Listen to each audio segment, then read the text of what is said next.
Hey, welcome to First Attack. We're going to be talking about Killer Instinct Season 2 today. We have a special guest. Hi, I'm Steve. Also go by Sajam on Twitter. We're going to be talking about Killer Instinct. You guys That's right.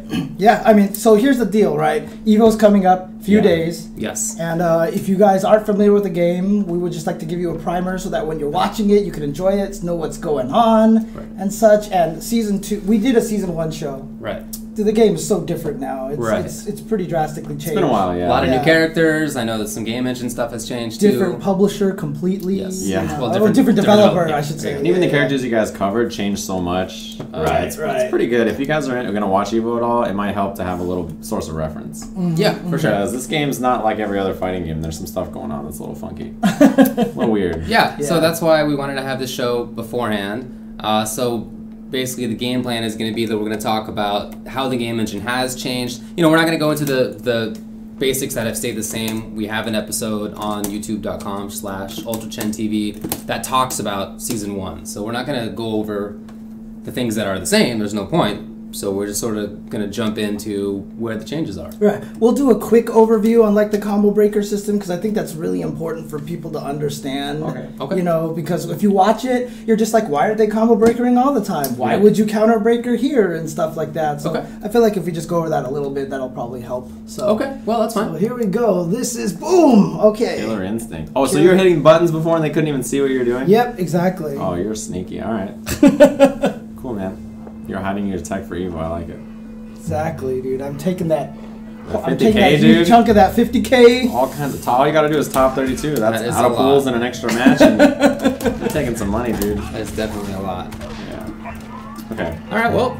All right. So I guess just really quick, just going over the combo system. Yeah. What you really want to understand about the combo breaker system is that it's really kind of a weighted rock paper scissors game.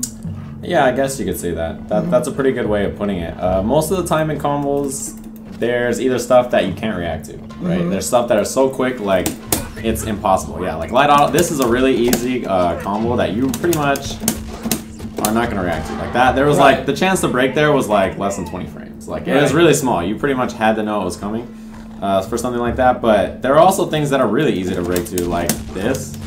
That, you can break these really easy. Those are fierces, right? Yeah. So there are sections where you're going to have a lot easier chance to break than the others, but anything that's easy to see is likely to be counter break. Right. So that's what you're going to run into. Here's the interesting mind game cycle, right? So like you said, 20 frames to counter the light auto double, right? Yeah, it's like 14 or something. 14 frames to counter this. But the thing about it is, if I use it all the time because I don't want you reacting and breaking it, then it becomes obvious I'm using it so you could break it every time without reaction. You just know I'm going to do it. So now I have to switch to mediums or heavies to trick you, and then once I switch to the heavies, that gives me the opportunity to give the counter breakers and thus the combo breaker mind game. Right? So that's the most simplified way we can describe But if you can react to a fierce, then why is it ever useful? Because of counter breakers. Yeah, counter breakers are the reason. Oops, wrong button. Yeah, it's medium punch, medium kick. Right.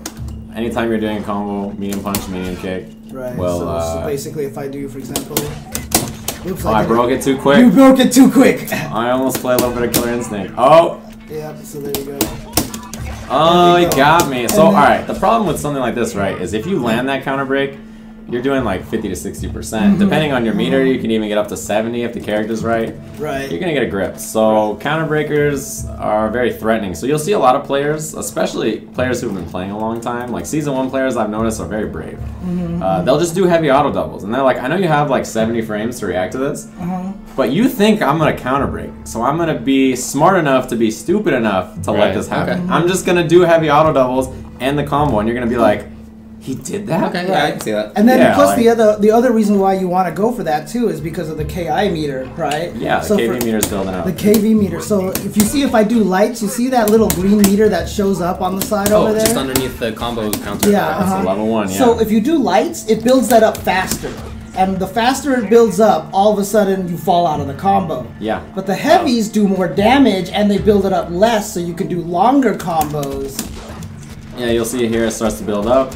If you bring the number over 100, it'll blow out. Is basically the way it works. So you're just pressing. What does that mean? Fierce. You're just pressing fierce. That's Sabrewulf. Sabrewulf is only. Yeah, Sabrewulf only. Specific, That's his. Every character has their own combo trait, which means they can do something a little different in their combos. Sabrewulf's is rabbit doubles.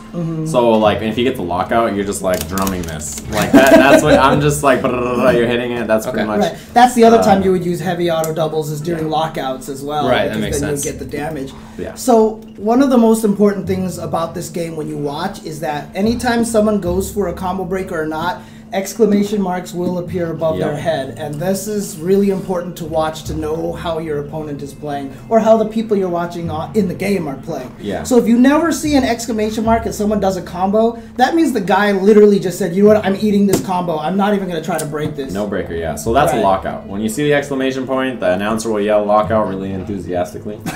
And he's real excited about everything. Yeah. And it's red, which is the longer lockout, right? That's what happens if you guess the wrong strength. So if you see fierce on the screen, but you hit medium to break, you get the red lockout. If you have the right strength, but you just miss timing, you get a little yellow one, which is the second less lockout time, and that's just if you hit the wrong button, wrong strength of things. Right. It's wrong timing, basically. Wrong timing, yeah. Because fierce is going to be the wrong one. So if I try to break, do that again, I'll try to break it medium. Okay. And that's a heavy. Oh, you did a medium this time. I did medium, yeah. Do you want me to do medium, or? You can do it, yeah, do medium. So I try to break that heavy, as you guys saw there, right? And I got the red lockout, which is like, you're just going to beat on me. If you see that early in a combo, then that's a lot of damage. Right. It's going to be a lot of damage on the plate. So it's a breaker. We didn't mention this, but light breaker is light punch, light kick. Medium breaker, as you'd probably guess, medium punch, medium kick. Heavy breaker is heavy punch, heavy kick. Right. And those things all do stuff separately, which is important to know too, because there's a lot of situations where you can bait those things out, right? Like, if you do a situation like, let's say he thinks that I'm gonna do my combo here, and then he tries to break light. Like, so try to break light right there. At the end right there, right after the slash. Okay. Like right there? Yeah, right at the end of that. Right there after the second hit. Why is it not doing anything? Yeah, just keep hitting it. Oh, just mash it. Just mash it. So that right there, let's say you're so used to me going light right there. Yeah, you think I'm going to go light right there. If I just drop the combo, your light breaker is a throw attempt. Right. So what's going to happen there is the throw comes out. Throws in this game have about 5,000 frames of recovery. But just do it and then hold up. Throw and then hold up. That's what I was going to say. Oh yeah, there's a lot. You can see. So neutral jumps beat throws. That's how it works. That's one of the main KI things. Okay. If you guys are wondering, in Street Fighter V, this is the same thing. Oh, really? Stand teching, if you try to crouch tech, see I'm holding down back and try to crouch tech, I still get a stand tech. It's the same thing in Street Fighter V, and in Street Fighter V, the same concept applies. I will walk up to people, neutral jump, and they whiff that throw, you're eating 40%. Like, that's the name of the game. So, but if you hit somebody in that kind of a punish situation, can they still break? Yes, they can still break her. Even if he whiffs throw and I neutral jump like that, he, I'll just neutral jump. Yeah. Like that, he can still break that next hit. Yeah. So there's a chance, but it depends on positioning and stuff. You can choose what you want to do, and in a situation like that, like if you know you're gonna get the neutral jump, you can go into a manual like that, which is like a fierce. Yeah. And that's already a level 2 end run. You see that? Even that short one chance combo loss 20% for no bar. And if you're in the corner, then you could do this. You can do a wall bounce combo, like a wall splat, which is huge. Wall splats set up that 50-50 because after a wall splat, you get a guaranteed throw attempt.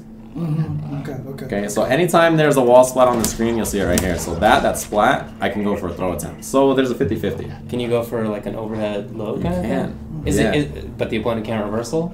He can if he knows that's coming. But the throw tech is guaranteed. He always, if I go for a throw tech and he's trying to do anything but tech throw, he'll get throw.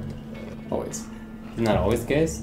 Yeah, that's always guaranteed. Well, no. I can't even uppercut. I can't even uppercut the throw. Reversal. No, I can't uppercut the throw. If I go for something slower like an overhead. What about just like crouch light or something like that? Then you can combo off of that. The way it works is there's a set amount of frames where he's stuck and can't do anything, right? And I can combo off those frames, or I can let it drop and go for a reset. Right. So if I give him time to come out and there's a reset, his uppercut's gonna come out if he's trying it or whatever else he's doing. So. If I go for that wall splat and I'm gonna let's say he knows that I'm not gonna throw, right? He knows I'm gonna go for a neutral jump. He should just be buffering uppercut or instinct or something else. So I'm up in the air like a dummy and he just uppercuts me. Right. And I eat like 20-30% off a juggle or something like that. So. Yeah, I mean, it's the best way to think about combo breakers in this game, especially if you used to be a third strike player. like third strike players, like if you don't know third strike, you're like, why don't I always try to parry when I get up?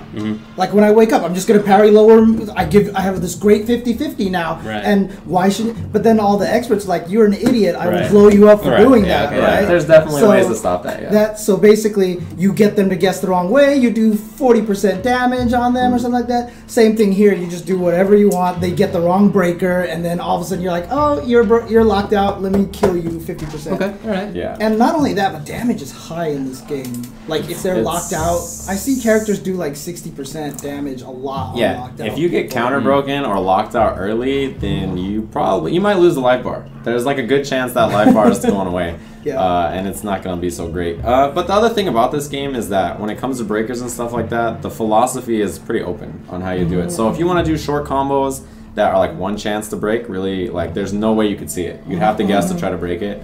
You can totally play by just using combos like Justin that. Wong style. I mean, he only got second in Evo with that style. You know, he barely lost. Or he got third, actually. He got third. He only got third at Evo with that style. Won like 15 tournaments. See, like Maya is very similar. She does like one chance breaks all the time. CD Junior plays that. He's only won like 15 tournaments. You know, so it's that style works. If you want to go for longer combos, be a little bit more risky with your combo breakers. That kind of play style totally works too. You can do either one. It really doesn't matter. It's very open to how you want to play. Okay. I mean, the hardest thing about it is like you can play it that way, but you still have to understand the combo breaker system really well because of how your opponent plays. Yeah. If they're this big old long combo guy, then you've got to know the whole combo breaker system and stuff like that. Yeah. So even if you play a character like Aganos who can avoid it, you still have to deal with it when the opponent hits you. So so there's no way to avoid it completely. So if you don't like it, so you don't like combo breakers, Street Fighter 5 comes out pretty soon. Street Fighter 4 is already out. It's a great way to. No, I mean this game has a lot of really fun elements from a lot of fighting games. Actually, I think there's a lot of characters like Sabrewulf. If you want to play Sabrewulf, he's pretty slow for the most part. I'd say that he's very reminiscent of like normal 2D, like slower neutral. And then he has instinct, and then he becomes like a Marvel character or something. He becomes so aggressively offensive and impossible to block. Just like that. So there are characters on both ends of the spectrum. If you want to play slow, footsie based, you can totally find a character like that. If you want to play like a crazy man, you want to play like your feet are on fire, that totally works too. And his instinct was a big change, right? Yeah, it's one of the biggest changes. Well, so is that it for, or have we talked about what the changes are in the game engine? So there was a couple of general ones. For one of the big things is that just straight hits do a lot more damage. So just hit me with a fierce uppercut. Just do a fierce uppercut. You see how much damage that did? How much was that before, would you say? Like half, maybe. Half that. Really? It was doing a lot. Like on the life bar, it was a lot less than before. So things are a lot more damaging now, is one of the things. Like, you'll notice pretty quickly that damage adds up on straight hits. Yeah, I noticed like after they came out with Season 2, I would watch a lot of KI at Wednesday Night Fights. Yeah. Or, I'm sorry, at the Runback. Yeah. And Vi would kill people with Fulgore just by Fireballs and shooting lasers, fireballs and lasers and uppercuts. And that's all, and throws. And he would kill people just with that. He never even did a combo. And he would drain like 80% of their life. Yeah, he rarely got involved in the combo system. And he did really short combos when he hit you, but it didn't matter. If you eat 10 fireballs, you're dead pretty much. Like, you really got, look how much damage that fireball's doing. Actually, yeah, that's pretty good. That's a nice little chunk of damage. So sparks, dude. Yeah, they went overboard. I can't see anything about my character. There are situations in this game where like your opponent throws a projectile and does a manual, and you can't see what the manual is because of like all the like Conraw, he'll throw up sand and stuff. You're like, oh, that was okay. Dude, some people are saying counter hit DPs do even more damage. Oh yeah. Dude, so all right, here's neutral jump and then land with an uppercut. Okay. Oh, I didn't even get counter hit. Oh yeah. Oh dang. That's pretty real. Yeah. That's very real damage. That's a lot of damage, yeah. If you're brave, you can get a lot of damage to stuff like that. So another thing that changed universally in this season is the meter gain. It got lowered a lot. In Season 1, you basically did like 2 attacks and they built a bar. So like fairly quickly, you had shadow meter, which means combos. Like you would just do one chance break, shadow, and it did like 30%. Shadow meter is meter? Shadow meter is meter, yeah. They don't call them supers in this game, they call them shadow moves. Right, so, I mean, I've heard of that. Yeah, the shadow meter is I just did 60% damage. I'm the best! I'm the best! You guys better watch out for James in the pools. He's under a Heidi account. You better look out for this man.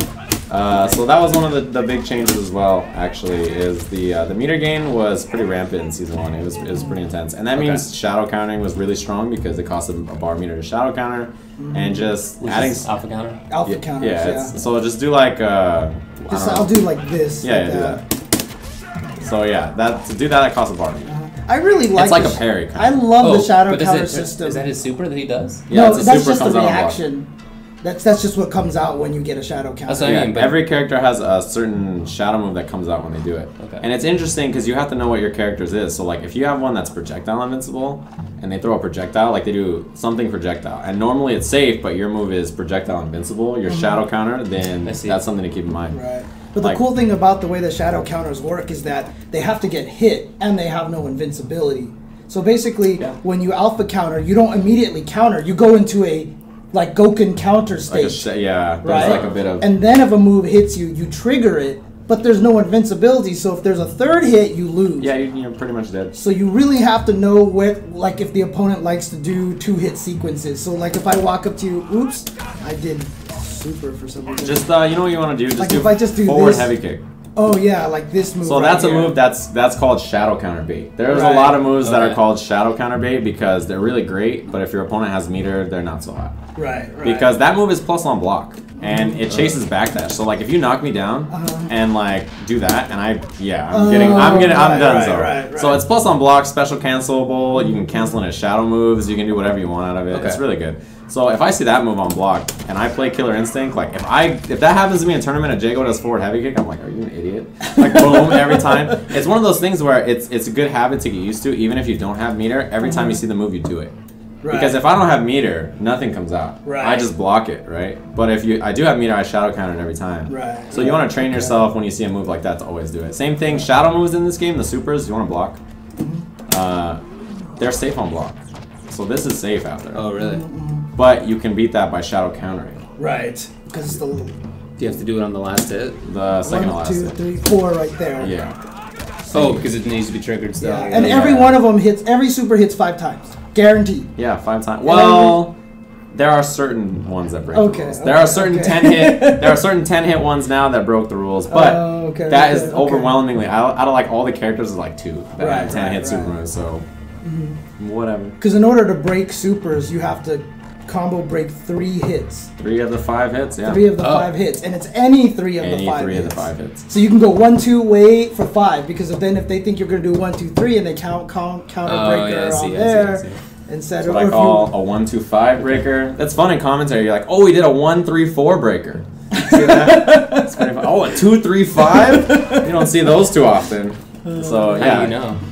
You just play the game and you're used to how many the hits. Well, you hear it. You'll hear them go 1, 2, 3. Yeah, like when you'll he hear breaks 1, 2 combo breaker. Yeah. Oh, he says it. Yeah. So like when I'm doing a shadow move or something, I can't hear anything. Oh, there's no that's sound. right. Yeah, that's no right. sound. I can hear it. You guys can't. Okay, well, yeah. There's a counter. So every time you attempt, like you do a breaker on the proper timing of a shadow move, he goes 1 on the first hit you do. The second hit is 2, and the third hit will be 3. So what you do a lot of times is somebody does a shadow move, you do 1, 2, and the guy's like, oh my god, he's breaking it, and you counter break, and then you look like a dummy. And you just lost that evo. Well, you can counter break your own shadow super. moves. Yeah, so I can go. Oh, that was you have to do it. Oh, that's right. I can't because that's. So I'll do it.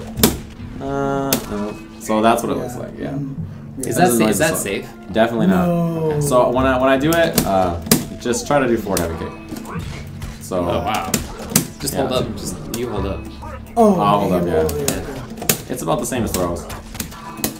I mean, you can see that and just blow them up. Yeah, it's the thing is everybody has you have like a punish in your mind automatically. So as soon as you see that animation on any character, you always are like, all right, here's my low forward special move or whatever it is. Right. Or everybody has like a guaranteed. If you try counter breaker and then he punishes you for it, can you immediately breaker? Yeah. Okay. On the auto double, you can't break openers. Oh, yeah. But. Yeah, it's not like if I go for a counter breaker, I can't break the next combo. Right. There's always the opportunity. Yeah. That's just how it works. Anyway, so other stuff that's new? The manuals, the system change was a big one. Yeah. So in season 1, there was kind of this freestyle Wild West way of things, where it was like you do a light linker, you could do a fierce manual after, and then it's like every other character's like, I can't. That's mean. Why is that like that? You know what I mean? So Jago was a good example. He would do light laser sword, and then afterwards he could do a fierce, like a heavy standing heavy punch manual. Do another like light laser sword, and you're like, I just have to guess. Like, there's nothing I could do about it. But now things are universal. If you do a light linker, you can only do light manuals after. If you're gonna manual, you can still do any strength of auto double after if you want to do that. Okay. If you do a medium linker, you can do medium or light manuals. Okay, man. If you do a heavy linker, you can do light, medium, or heavy manuals. Now, the problem with heavy linkers is that they're the only linker that's reactable. So, I'll show you guys what I mean. So, this is what a light linker looks like. That little slash, you see that, the third slash right there? That's a light linker. Really fast, right? Here's a medium linker. Like that, okay. Medium linker, pretty quick still, not really going to react to it. Here's what a heavy linker looks like. So that third hit there on the heavy linker means you can react to it. And if you guys are curious, light linkers are always 1 hit, medium linkers are 2 hits, just gonna ask. heavies are 3 hits. I saw the question for me. That's why I intercepted it. Which is different than auto doubles, because auto doubles are always 2 hits. Yeah. So linkers. This is what auto doubles look like if you guys are curious. These 2 big hits right there, those chunky swipes to the face, that's what a heavy punch auto double looks like. Medium punch looks like that, a little bit quicker, and light, really fast. Right. Yeah. And not only that too, but they usually make it so it's based off of the moves that you have. So this is my fierce, this is my far fierce, and so my that's crouch fierce. It's crouch fierce, right? So it always looks like those moves, right? So if I want to do like medium kick here, see, it's always the medium kick linkers in there and such. So. And you know the thing is, some people will say that you can react to certain medium linkers, and that's sometimes true, but it just depends on the character. Right, certain light link or medium linkers are a little easier to react to. Some are pretty tough. Like Sabrewulf has one that's unreactable. His medium linker here, that's too fast. It's a 1-hit medium linker. It's like the only one in the game that's like that. You can't react to that. Right. So there's certain situations. The things about the characters in this game is they all follow a universal combo system, which is what we're just talking about, the auto doubles, the linkers, and stuff like that. But they all have a little something unique about them as terms of how they mess with the combo system, how they interact with it. So they all have something different. Like Jago has around the world, which means he can go from, as auto doubles, he can just do them around like that. Now in season 1, that was like... was that short, medium, roundhouse, short or something? You can at least keep going from heavy to light direction and wrap around too. Yeah. So So in season 1, his around the world was not really used that often. So season 2 got a little change, and now builds him like this much instinct if he gets a full loop. So if you have a lockout or a counter break situation, you're gonna want to go for around the world to build instinct. Like sometimes you'll be this close to getting it, you do around the world, you get to pop the instinct, and you get to go for it. So, yeah. So the reason why, I mean, some people may ask, what's the point of a manual? We talked about manual. The reason why you do manuals is because auto doubles are 2 hits, so easier to break and stuff like that. Manuals really basically give you no time to react. Yeah, you can't see It's just 1 hit, right? So manual, think about links in a game like Street Fighter or any other game really. Linking is pretty much manuals. Manuals are links, they have their degrees of difficulty. Some of them are pretty easy, some of them are pretty tough. Just depends on the situation. But yeah, auto doubles, if you do any heavy or medium auto double, pretty much any player will react to them, for the most part. Most good players will always be able to react to those 2. So when it comes into high level play, you want to do stuff that is either manuals or light auto doubles. So your combo really turns into a couple of different things that is open to you at that point. But in general, those are the 3 choices you have. The disadvantage of manuals is that they do less damage and they will build up less meter, KV. They less. Yeah, so that's what manuals. You don't get quite as long combo on manuals as you would if you were doing auto doubles. You don't get quite as much damage, but you have less breaker chance. Right, okay, that makes sense. It's always the trade-off. Harder to break means less damage, shorter combos. That makes sense. The easier it is to break, the more damage you get. Like that is like, look at that. That combo, 23%. Just one thing. Is that right? So is that like a good combo? Like what's a good combo percentage? Like the damage, I mean. It depends on the situation in this game. So like if you get a lockout or something, or a counter break, like a regular combo. I don't know. I'll just do like. So that was like a combo with a couple chances to break, no supers, 22%. So there was like a heavy linker, a heavy manual, a light linker, ender. So there was like 3 chances to break it. Okay. It wasn't super easy, it wasn't super hard, pretty average. That's 22%. And the way it works in this game is that you want to add up KV easily. You can do supers or shadows. Right. So shadow moves will add up KV usually. So you saw there was an extra one at the end. So you see the little green boxes underneath that bar? No. So see those little green yeah, I boxes do. there. That's a level 2. So basically, if you look at it, every time I end a combo, if I do uppercut, if it's 1 bar, it's 1 hit, right? Yeah. If I build to level 2, it's 2 hits. Up to 4 hits. Up to 4 hits. Level for 3 my does 3 ender. hits. Level 4 does 4 hits. And it does the most damage. When Yeah. you get the bars, the ender does all the most damage that way. Okay. So yeah, it's the combo system is a little confusing at first, for sure. There's actually like a built-in mode that called Dojo, and it teaches you the combo system. It has you do like manual combos, and it has you do shadow moves, and it has you do pretty normal stuff. And by the end of that, you should understand how to do combos with pretty much any character. Once you understand the combo system with one character, you can pretty much play any of them. It's terms of combos, right? You want to understand the normals and the special moves and their applications, but as far as the combo system, it's universal, so you'll almost always understand how it works. Okay. Okay. So that's pretty much the general stuff that's changed, I think, in Season 2.